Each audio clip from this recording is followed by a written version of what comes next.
The next topic we are going to cover is voltage, voltage drop, conventional versus electron current, voltage and current sources, and finally source transformation. First, let us see what is voltage. Some work or energy is essential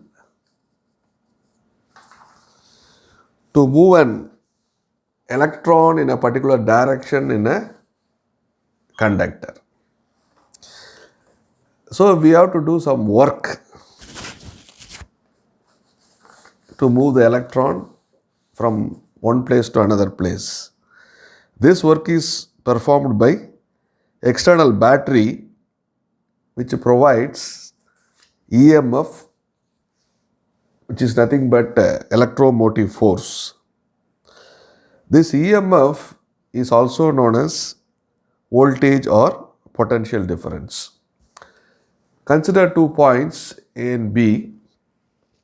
The voltage between the 2 points A and B, VAB, is the work required to move an unit charge from A to B. So we have a unit charge, 1 coulomb of charge.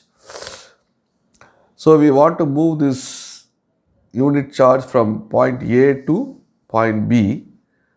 So the amount of work required to move this unit charge from point A to point B is nothing but the voltage. So the voltage VAB is given mathematically as dW divided by dQ, where W is the energy in joules and dQ is the charge in coulombs.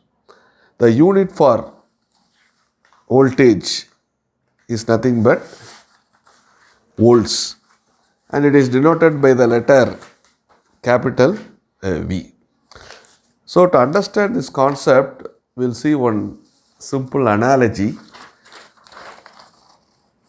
called water analogy, right? So in the first picture, you can see we have a pond filled with water. So this is your reservoir tank, and using a pump, we take the water from the pond to the reservoir or tank. After some time, the tank will be completely filled. So this is equivalent to a battery or cell having some voltage, right? Next, we are releasing the water from the tank, right? This is the release of water from the tank.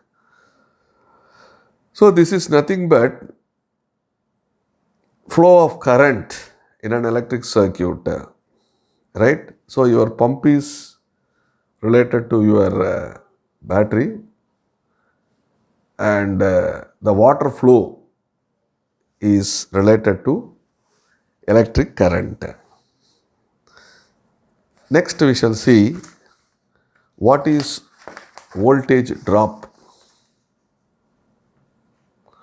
Voltage drop. Okay. Whenever current flows through a resistor, a voltage will be dropped across it. So here we have a resistor, or current I is flowing from left hand side to right hand side, right? So the current entry point, so this is the current entry point. So that point is plus. Current leaving point, this is a current leaving point or current exit point, that point is minus. So across the resistor we have VR. VR is the voltage drop or potential drop across resistor.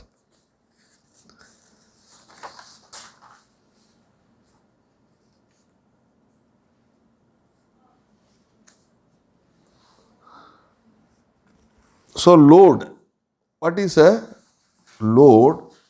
Load is nothing but a device, right, that consumes energy. A device that consumes energy. In other words, load is a device that converts electrical energy to other forms. For example, lamp is a load and a motor is also a load. Lamp converts electrical energy to light energy, whereas motor converts electrical energy to kinetic energy or rotational energy. Okay, so you can see in this simple circuit, we have the source and we have the control switch, and this is your load, maybe a motor, right? So load is a device that consumes electrical energy.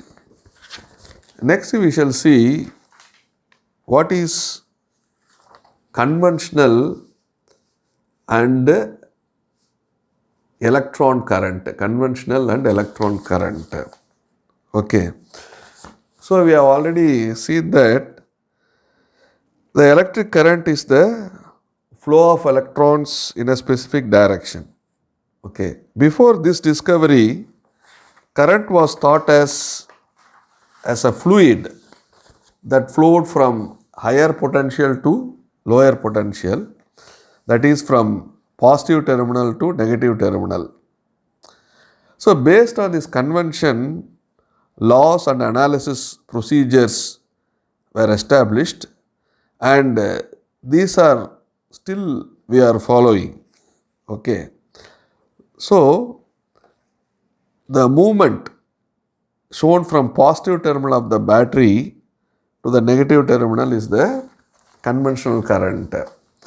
So the conventional current starts from the positive terminal of the battery, it flows through the circuit, it reaches the negative terminal. This is called the conventional current. But actual electron flow will be the opposite direction. So the electrons starts moving from the negative terminal of the battery and it reaches the positive terminal. So this is called electron current. So most of the books, they follow only conventional current. Almost 90% of the textbooks on electric circuits, they follow the conventional current. And we will also follow the conventional current in our course. Next we have circuit elements. So you can classify circuit elements broadly into active elements and passive elements. What is an active element? An active element is capable of generating energy, right? For example, battery, it can generate energy. Passive element, it is an element that does not generate energy.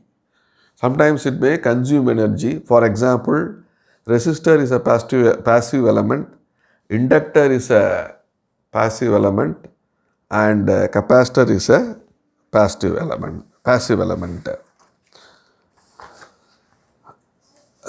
And when we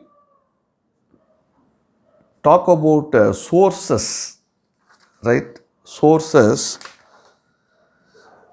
there are two types of sources: voltage source and current source.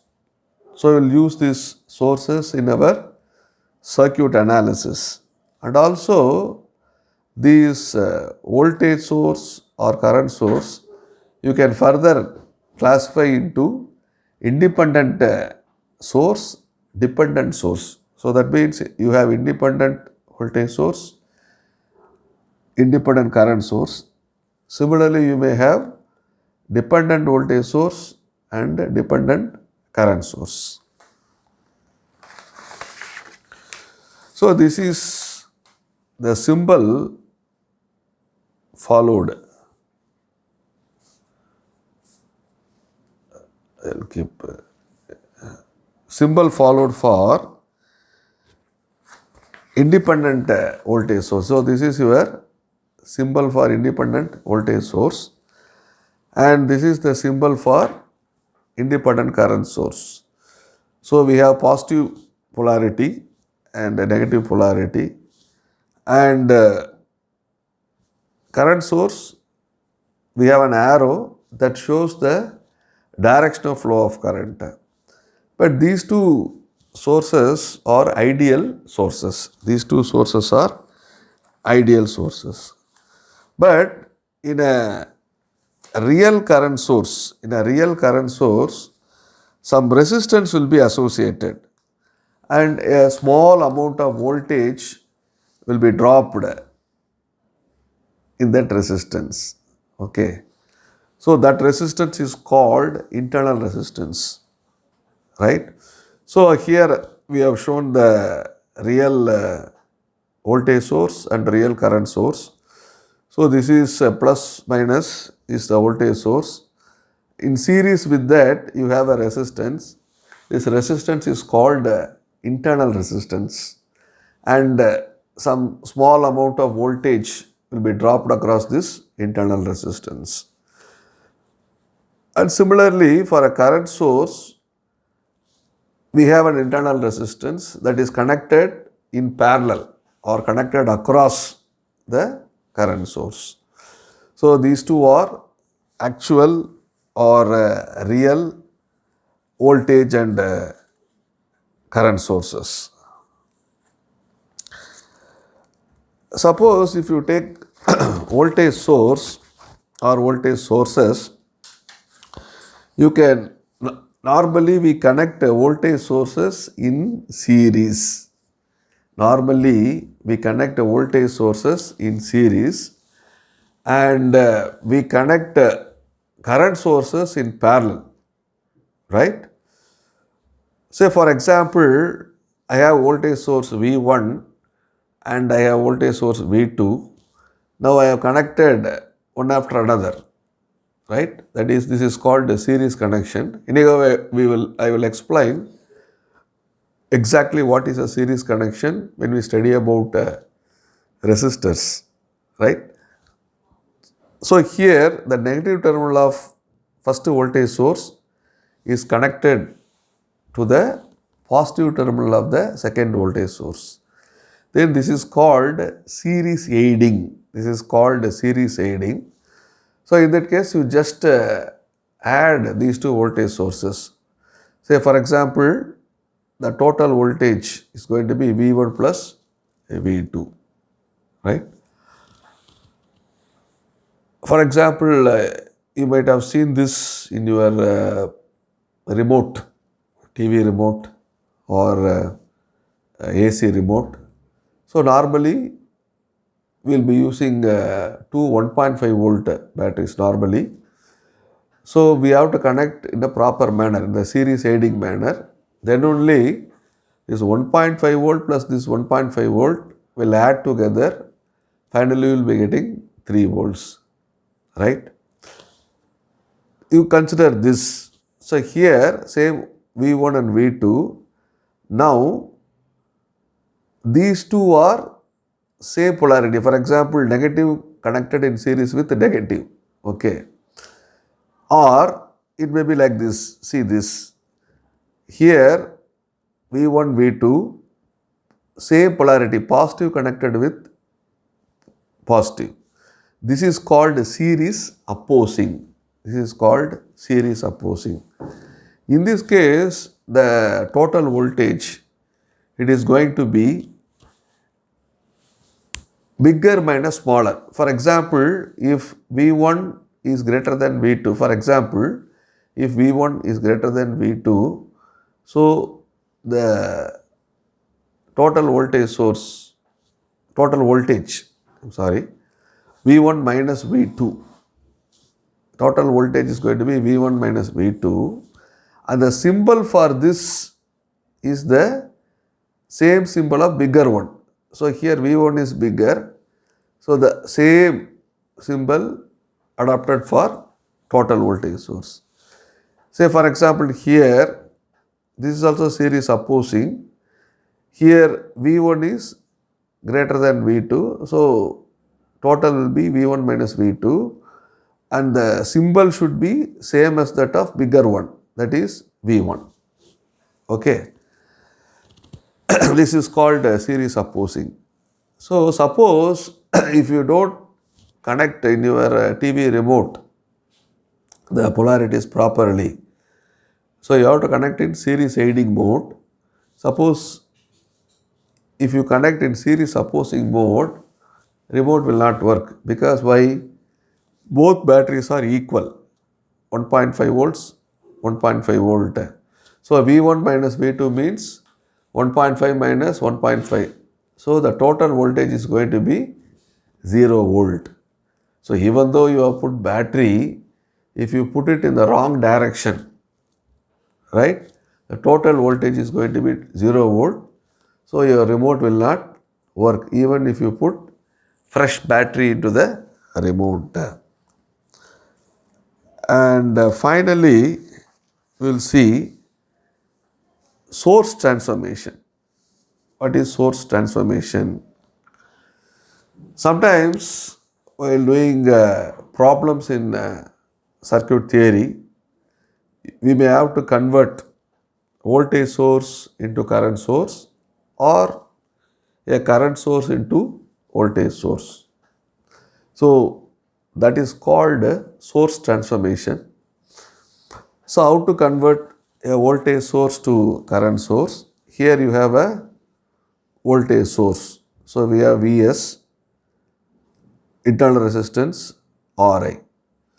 So the equivalent current source is Is. Is is nothing but Vs divided by Ri. So this is the current source current value, and the orientation of this current source, this plus corresponds to head of the current source and negative corresponds to the tail of the current source, and internal resistance, same internal resistance in the current source, you have to connect it in the parallel connection or in the parallel way.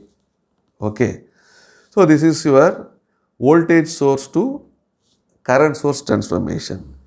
So similarly, you can convert voltage source to, current source to voltage source, right? First we have seen voltage source to current source. Now current source to voltage source. Here I have a current source Is Ri. Ri is the internal resistance. So Vs is the voltage source. So multiply Is into Ri. So I think that is Ohm's law. That also we will study in the subsequent class. So Vs equal to Is into Ri, and the orientation for this voltage source is the head of the arrow of current source corresponds to plus of voltage source. The tail of the arrow of the current source corresponds to the negative terminal of voltage source. And this internal resistance is same, no change, and this will be connected in series with the voltage source. So this way you can convert a current source to voltage source. Okay. So today we have seen, or in this small section we have seen what is voltage and what is a voltage drop, right? And then what is an active element and a passive element, and then what is a load. And also we have seen sources, independent sources, independent current source, independent voltage source. And also we have seen the difference between conventional current and electron current, and we have seen the series aiding and series opposing connection of voltage sources. And finally, we have also seen the source transformation, how to convert a voltage source into a current source or a current source into voltage source.